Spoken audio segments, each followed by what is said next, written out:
greeting everybody who works in our local healthcare services.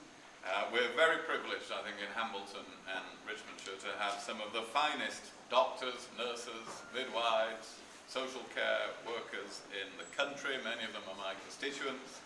I'm very proud of what they do, and I've seen the first-rate level of service they provide, and we owe them a huge debt of gratitude.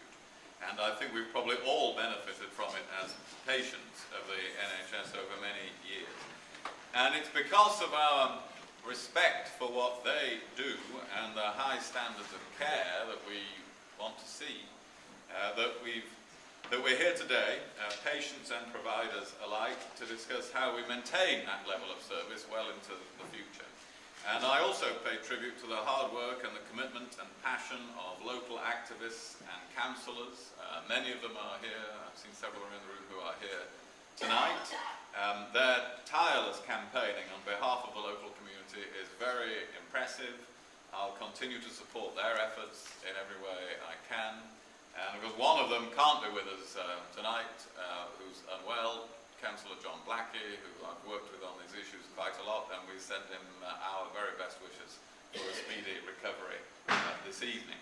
I also want to thank our guests, panellists, whatever we want to call them, for agreeing to attend today to talk to you about their plans for rural healthcare, to hear your views and to answer your questions. From the Hambleton, Richmondshire and Whitby Clinical Commissioning Group, we've got Joe Harding, the lead nurse and senior delivery manager, and we've got Dr. Mark Hodgson, who is a GP and a member of the governing body.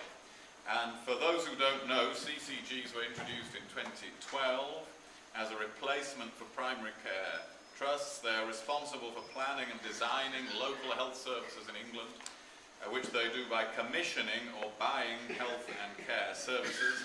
They are overseen by NHS England at a national level, and I'm grateful we're joined by Jeff Day, who is the head of primary care for North Yorkshire and the Humber, and his colleague Julie Warren, who is Director of Commissioning for our region. NHS England are responsible for improving health outcomes for people in England, which they do by ensuring that CCGs have got the capacity and capability to commission services for their local population. And they also ensure that CCGs meet their financial responsibilities. So when I finish speaking, I will invite each of them to speak about their plans for rural healthcare services before opening it up to you for questions. We've got until about between 6 and 6:30. We have to leave by 6:30, otherwise we'll be in very big trouble with the whisk drive. So that is our absolute limit.